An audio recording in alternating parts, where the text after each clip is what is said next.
மனிதனையும் அல்லாஹ் சுப்ஹானஹு வ தஆலா தன் பக்கம் வருமாறு அழைக்க மாட்டான். யாரை போல? ஷர்ட் போட்டிருந்தார், சாரம் உடுத்திருந்தார், தொப்பி போடவில்லை, அதனால் அவரை சபைக்கு நாங்கள் அழைக்கவில்லை. இவர் மூன்றாவது மனிதன், சபைக்கு வருவதற்கு தகுதியற்ற மனிதன், மூன்றாவது நப்சில் உள்ளவன் என்பதற்கு உதாரணம். நாலாவது நப்சு முத்துமஇன்னா, அழகான நப்சு, சாந்தி பெற்ற நப்சு. இது யாருக்கு உதாரணம்? ஷாரன் உடுத்து, ஷர்ட் போட்டு, தொப்பி போட்டு, தலப்பாகையும் கட்டி நின்றவனை நாங்கள் பள்ளிவாயலுக்குள் அழைத்து முதல் சஃபில் அமர வைப்பது போல் முத்துமஇன்னா என்ற நாலாவது படித்தரத்தில், நாலாவது மக்காமில் நிற்கின்றவனை அல்லாஹ் சுப்ஹானஹு வ தஆலா வா என்று கூப்பிடுகிறான். இதுக்குத்தான் வரலாறு உண்டு, இதற்குத்தான் ஆதாரம் உண்டு. எங்கே உண்டு? யா அய்யத்துஹன் நஃப்ஸுல் முத்மஇன்னா இர்ஜிஇ இலா ரப்பிகி ராதியத்தன் மர்திய்யா. அல்லாஹ் குர்ஆனிலே சொல்லுகிறான், யா அய்யத்துஹன் நஃப்ஸுல் அம்மாரா என்று எங்கேயும் சொல்லல குர்ஆன்ல. யா அய்யத்துஹன் நஃப்ஸுல் லவ்வாமா என்று குர்ஆனில் சொல்லவில்லை. யா அய்யத்துஹன் நஃப்ஸுல் முல்ஹிமா என்று அல்லாஹ் சொல்லவில்லை. அதாவது இந்த மூன்று நஃப்ஸிலும் இருக்கிறவனை அழைக்கவில்லை. யாரை அழைக்கிறான்? யா அய்யத்துஹன் நஃப்ஸுல் முத்மஇன்னா, முத்மஇன்னாவான நஃப்ஸே, நாலாவது மக்காமில் இருக்கின்ற நஃப்ஸே, நாலாவது படித்தரத்தில் இருக்கின்ற நஃப்ஸே, இர்ஜிஇ இலா ரப்பிகி, உன்னுடைய ரப்பளவில் நீ போ, உன்னுடைய ரப்பளவில் நீ மீளு. நீ எங்கிருந்து வந்தாய்?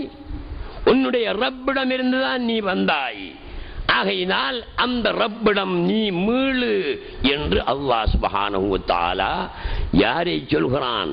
நாலாவது மக்காமில் இருக்கின்ற முத்மஇன்னா என்ற நஃப்ஸில் இருக்கின்ற மனிதனை பார்த்துத்தான் தன் பக்கம் வா என்று கூப்பிடுகிறான்.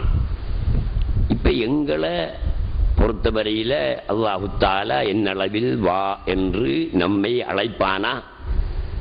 அழைக்க மாட்டான்.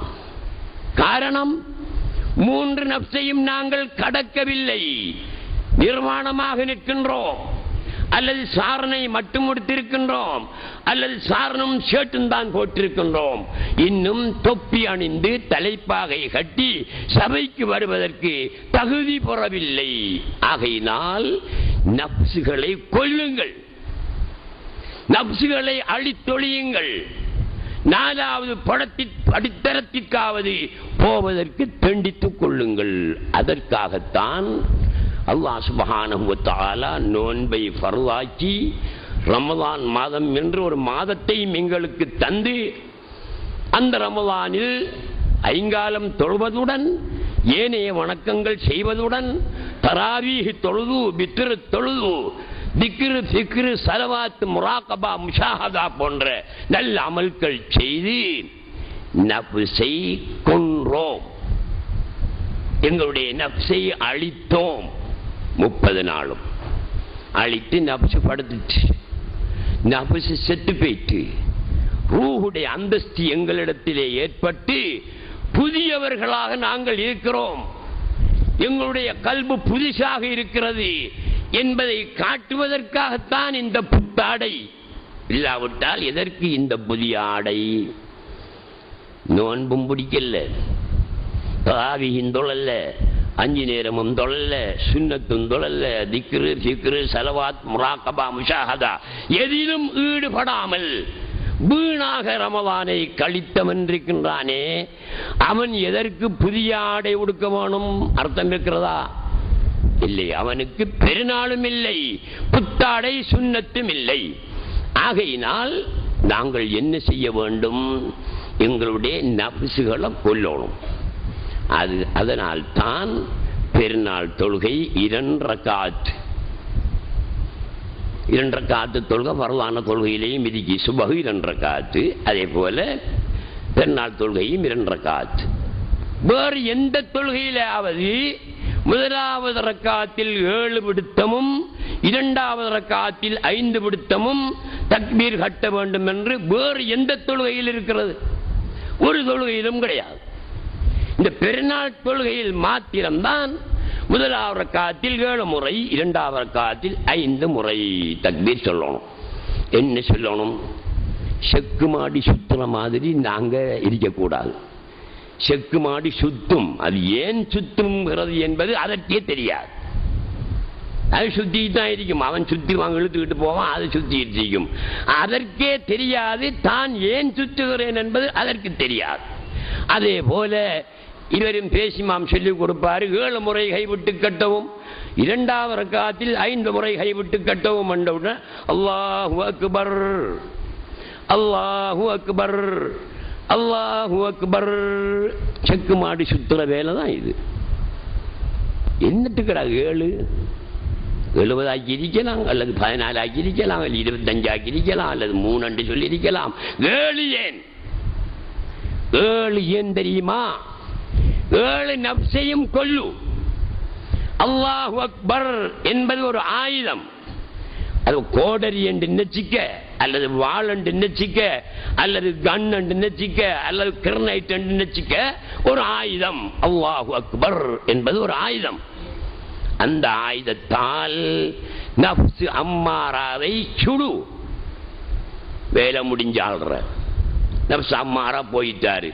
இரண்டாவது தக்பீர் அல்லாஹு அக்பர் என்று கட்டும்போது அல்லாஹு அக்பர் என்ற கன் கொண்டு நப்சு லவ்வாமாவை நான் சுட்டுக் கொள்கிறேன் என்ற எண்ணத்தோடு சுடு.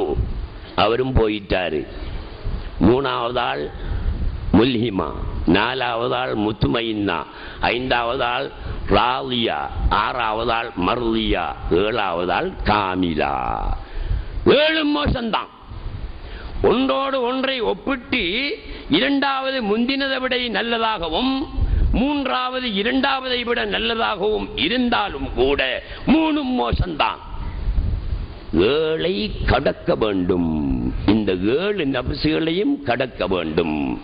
அதற்கு 7 நப்சுகளையும் கொல்ல வேண்டும். அதுக்கு 7 தக்பீர். நீங்க தக்பீர் கட்டுற நேரத்தில் செக்கு மாடு சுத்துற மாதிரி சுத்தாம என்னில் இருக்கின்ற நப்சு அம்மாராவை கொன்றொழிக்கிறேன் அல்லாஹு அக்பர் 2 தக்பீர் கட்டுங்க. அது பெரும்பால். அல்லாஹு அக்பர் என்பது பெரிய கன், LMG-யை விட பவர்ஃபுல்லானது. அழித்தொழித்து விடும் நப்சை. 7 போயிட்டா இன்னும் ஒரு கருத்தை மனதிலே நினைத்துக் கொள்ளுங்கள். 7 சிபத்துக்களை அல்லாஹ் சுப்ஹானஹு வ தஆலா எங்களுக்கு தந்திருக்கிறான். குதுரத்துன், இராதத்துன், சம்உன், பஸருன், ஹயாத்துன், இல்முன், கலாமுன். 7 தன்மைகள் எங்களிலே இருக்கின்றன. என்னிலும் இருக்கிறது, உங்களிலும் இருக்கின்றன. என்ன தெரியுமா? குதுரத்துன், சக்தி. சக்தி இருக்கா இல்லையா? சக்தி இருக்குதானே. ஒரு சாமான தூக்க, வர, போக, நடக்க, சாப்பிட, ஒரு வேலை செய்ய எங்களுக்கு உடல்ல சக்தி இருக்கு. இந்த சக்தி எங்களிடத்திலே அல்லாஹ் வைத்திருக்கிறான். குதுரத்து. இரண்டாவது இராதத்து, நாட்டம். நாடுகிறோமா இல்லையா? கடைக்கு போக வேணும், அதை செய்ய வேணும், இதை செய்ய வேணும் என்ற நாட்டம் எங்களிடத்திலே இருக்கிறதா இல்லையா? இரண்டாவது நாட்டம். குதுரத்துன், இராதத்துன், சம்உன். மூணாவது கேள்வி. கேள்வி புலன் எங்களிடத்திலே இருக்கிறதா இல்லையா? காதினால் கேட்கிறோமா இல்லையா? அது கேள்வி. நாலாவது பஸர், பார்வை.